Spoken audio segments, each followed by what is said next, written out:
Enjoyment Unlimited. The number one hit music station.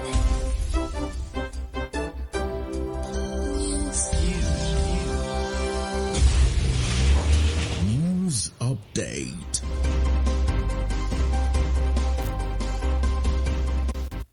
Good afternoon and welcome. I am Joseph Oyikola with the Carnival Radio News Update. To begin the news this evening, the House of Representatives today resolved to set up a committee to investigate the National Hajj Commission over the conduct of the 2024 Hajj pilgrimage. The resolution of the House followed the adoption of a motion moved by the member representing Baruten Kihama Federal Constituency, Kwara State, Mr. Mohammed Baho, on the floor of the House during Tuesday plenary. Following the adoption of the motion, the House condemned the performance of NACON and the Federal Capital Territory Authority Muslim Pilgrims Welfare Board in the 2024 Hajj exercise and set up an HOC committee to investigate the activities of NACON and FCTA Muslim Pilgrims Welfare Board, their agent and sub-agent in the 2024 Hajj exercise. Subsequently, the Speaker of the House, Tajuddin Abbas, named the member representing Jibia Kaita Federal Constituency, Katsina State, Sada Soli, the chairman of the committee.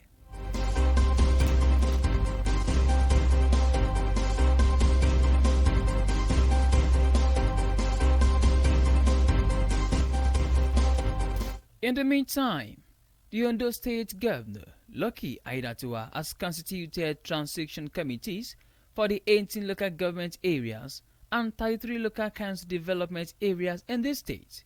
The state chapter of the People's Democratic Party has, however, faulted the development. According to a statement issued on Thursday by the governor's chief press secretary, Ebenezer Adeniyan, the transition committees would be in charge of affairs of the local government and LCDAs until the state local government poll is held. Meanwhile, the state government is currently examining the concerns raised by some communities over the deliberation carried out during the creation of the LCDAs. However, the state PDP has condemned the action of the government in the creation of the transition committees, saying it was a violation of the court's order.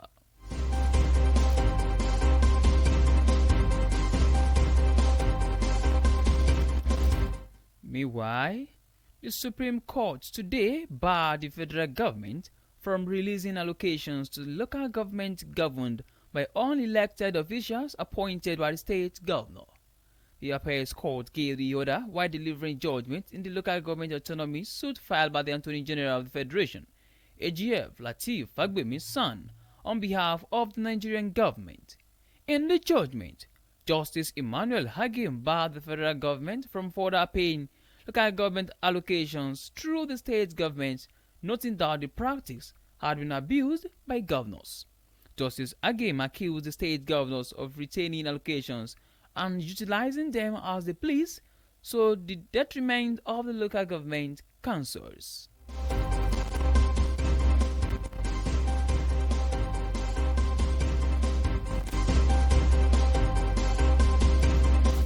On the foreign scene, long-range U.S. missiles are to be deployed periodically in Germany from 2026 for the first time since the Cold War, in the decision announced at NATO's 75th anniversary summit. The Tomahawk cruise SM-6 and hypersonic missiles have a significantly longer range than existing missiles the U.S. and Germany said in a journal article. Such missiles have been banned under a 1988 treaty between the U.S. and former Soviet Union, but the pact fell apart 5 years ago. Russian Deputy Foreign Minister Sergei Ravov said Moscow would react with a military response to the new threat. The joint U.S.-German statement made it clear the episodic deployment of the missiles was initially seen as temporary but would later become permanent as part of a U.S. commitment to NATO and Europe's integrated deterrence.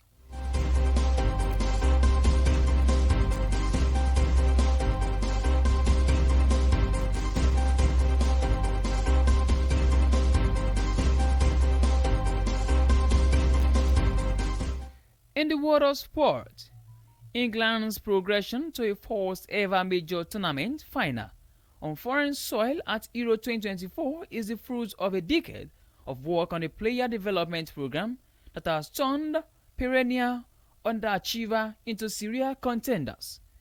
Ending a 58-year wait to win a major trophy at the senior men's international level is the final hurdle left to clear for Gareth Southgate's men in Sunday's final against Spain after serial success at the youth level and the women's game. Just months after the Three Lions had crashed out of the 2014 World Cup with one game to spear up the group stage, Southgate, then his role as under-21 boss, appeared alongside the English Football Association Technical Director Dan Aswater. They presented a plan termed England DNA that had the goal of blending the passion English football was famous for with better technique and a stronger mentality to handle the pressures of major tournament football.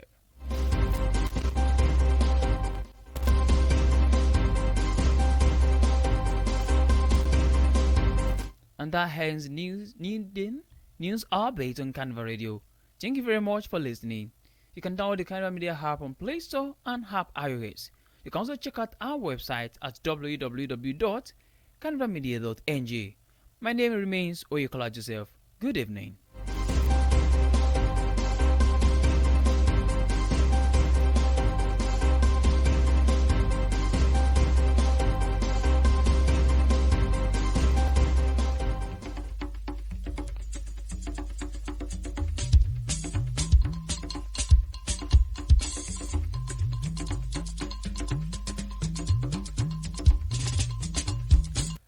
Ẹ kúrọ̀lẹ́ o, àkójọpọ̀ ìròyìn lámútọ̀yìn wá láti Carnival Radio.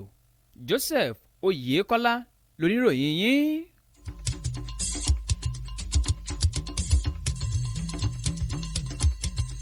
Nínú àkójọpọ̀ ìròyìn fún ti ìrọ̀lẹ́ òní, ilé ìgbìmọ̀ aṣojú-ṣòfin ní òní ọjọ́bọ̀ ṣe ìpinnu láti ṣe ìgbékalẹ̀ ìgbìmọ̀ kan eléyìí tí yóò ṣe ìwádìí bí àjọ hajj orílẹ̀-èdè Nàìjíríà ṣe ṣètò hajj tó wáyé ní ọdún yìí. Ìgbésẹ̀ náà ló wáyé látàrí bí ilé ṣe gba àbá kan wọlé èyí tí aṣòfin tó ń sojú ẹkùn ìdìbò Barute Kayama ní ìpínlẹ̀ Kwara ọ̀gbẹ́ni Mohammed Biyo eléyìí tó fi ṣọwọ́ sílé níbi ìjókòó ilé tó wáyé ní ọjọ́ Ìṣẹ́gun. Bí ilé ṣe wá gba àbá náà wọlé ni wọ́n ṣe bẹ́ẹ̀ bu ẹnu àtẹ́lu bí àjọ NACON àti àjọ tó ń ṣètò ìrìnnà hajj ní Àbújá ṣe ìgbékalẹ̀ iṣẹ́ hajj ọdún 2024 ni wọ́n wá ṣe bẹ́ẹ̀ gbé ìgbìmọ̀ kan kalẹ̀ láti ṣèwádìí bí àjọ NACON àti àjọ tó ń ṣètò hajj nílùú Àbújá ṣe ṣètò hajj tọdún yìí àti àwọn àjọlọ́kọ̀ọ́jọ̀kan pẹ̀lú àwọn iléeṣẹ́ tí wọ́n lò.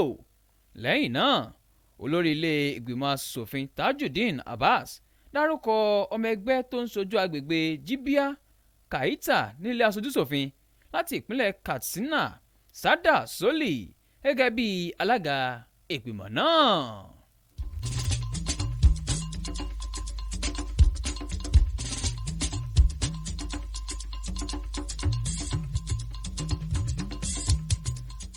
Nínú ìròyìn mìíràn ẹ̀wẹ̀, gómìnà ìpínlẹ̀ Ondo Lucky Aiyedatiwa ti ṣe ìgbékalẹ̀ àwọn ìgbìmọ̀ tó máa rí sí ìṣípòpadà àwọn alága ìjọba ìbílẹ̀ 18 àti àwọn agbègbè ìdàgbàsókè tó tó 23 káàkiri ìpínlẹ̀ náà.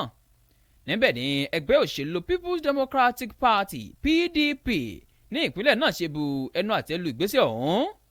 Gẹ́gẹ́ bí àlàyé kan tí wọ́n ṣe àfihàn rẹ̀ lónìí ọjọ́bọ̀ láti ọwọ́ akọ̀wé olóyè ìròyìn ti gómìnà Ebenezer Adeniyan ni ó ti sọ lásọyàn pé àwọn ìgbìmọ̀ tí ó ń rí sí ìṣípòpadà àwọn alága ìjọba ìbílẹ̀ yìí ló máa rí sí ètò ìjọba ìbílẹ̀ títí tí ìdìbò ìjọba ìbílẹ̀ yóò fi wáyé. Níbẹ̀ ni ẹgbẹ́ òṣèlú PDP ní ìpínlẹ̀ ọ̀hún ti bu ẹnu àtẹ́ lu ìgbésẹ̀ ọ̀hún o eléyìí tí ìjọba gùnlé tí ó jẹ́ ṣe ìgbékalẹ̀ àwọn ìgbìmọ̀ ìṣípòpadà tí wọ́n sì ṣe àpèjúwe ìgbésẹ̀ náà gẹ́gẹ́ bí èyí tó tako àṣẹ ilé ẹjọ́.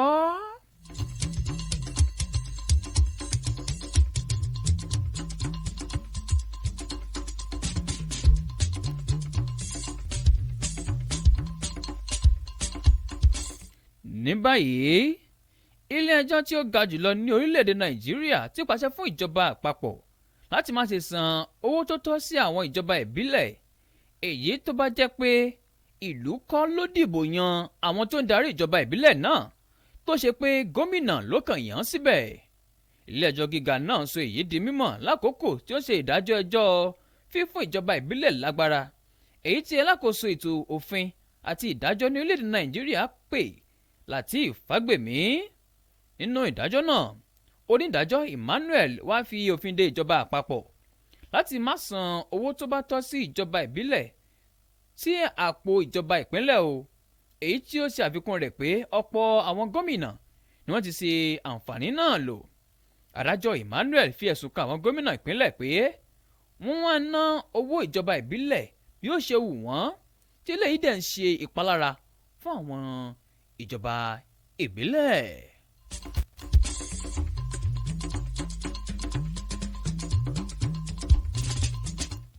èyí ni òpin àkójọpọ̀ ìròyìn fún tìrọ̀lẹ́ òní.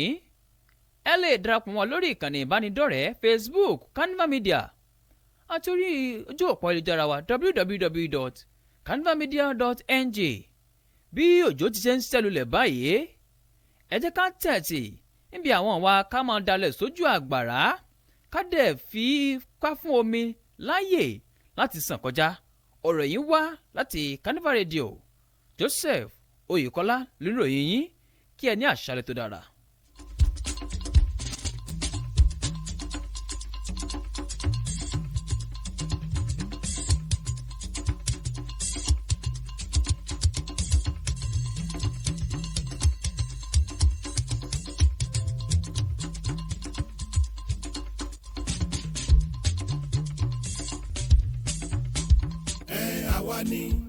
àwa náà kọ́ Ọlọ́run ló ń fún wa ṣe.